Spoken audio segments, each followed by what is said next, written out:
ایک دفعہ کا ذکر ہے کہ ایک چھوٹے سے گاؤں میں سرسبز پہاڑوں کے درمیان ایک لڑکی رہتی تھی جس کا نام یاسمین تھا۔ وہ اپنی مہربانی اور اللہ پر مکمل ایمان کے لیے جانی جاتی تھی۔ یاسمین کے والد ایک ماہر بڑئی تھے اور وہ قرآن کی آیات کو خوبصورت لکڑی کے ٹکڑوں پر نقش کرتے تھے جو گاؤں کے لوگوں میں بہت پسند کیے جاتے تھے۔ یاسمین ہر روز فجر کی نماز سے پہلے اٹھتی اور غریبوں میں کھانا تقسیم کر کے صدقہ دینے کی تیاری کرتی۔ وہ ہمیشہ کہا کرتی، دینے میں ہم اللہ کی برکتیں حاصل کرتے ہیں۔ اس کی سخاوت اور محبت گاؤں کے ہر فرد کے دل میں بس چکی تھی اور لوگ اس کی مہربانیوں کے بارے میں ہمیشہ بات کرتے رہتے تھے۔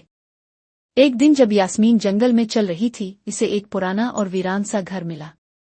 اس کے دروازے پر وہ خوبصورت نقوش تھے جو یاسمین کے والد کے کام سے مشابہ تھے۔ گھر میں داخل ہوتے ہی یاسمین نے دیکھا کہ یہ جگہ خوبصورت اشیاء سے بھری ہوئی تھی۔ قالین جن پر آسمانی مناظر کی تصویر کشی کی گئی تھی، ویزے جن پر نازک اور دلکش ڈیزائن بنے ہوئے تھے، اور کتابوں سے بھرے شیلف جن نے قدیم حکمت اور علم کی باتیں لکھی ہوئی تھی۔ یاسمین، جو کہ اس گھر کی خوبصورتی سے بہت متاثر ہوئی تھی، اپنے فارغ وقت میں وہاں آ کر اس ترک شدہ گھر کی صفائی کرتی اور اس کی خوبصورتی کی قدر کرتی۔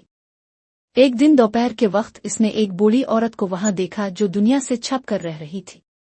وہ عورت یاسمین کو بتاتی ہے کہ یہ گھر اس کے خاندان کا تھا جو بڑے علماء تھے۔ یاسمین نے اس کی کہانیاں بڑی دلچسپی سے سنی جو ایمان اور علم کی باتیں تھیں۔ بوڑھی عورت نے یاسمین کی آنکھوں میں جو جوش اور محبت دیکھی تو وہ کہتی ہے، یہ گھر صرف ایک گھر نہیں ہے، یہ حکمت کا خزانہ ہے۔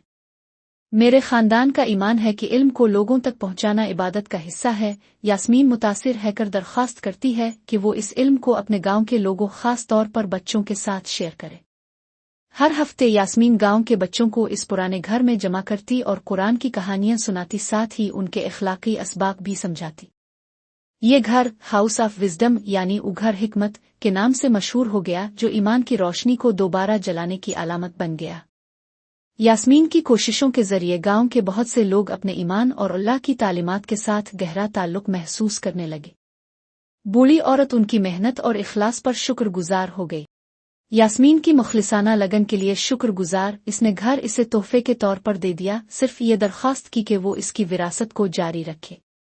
یاسمین نے اس ذمہ داری کو قبول کیا اور جیسے ہی اس نے یہ کیا، ایک سکون کا احساس اس پر طاری ہو گیا۔ اسے یہ سمجھ آیا کہ سچائی کا خزانہ گھر کے اندر رکھی اشیاء میں نہیں بلکہ وہ علم اور ایمان ہے جو گھر نے اس کے دل میں بٹھایا تھا۔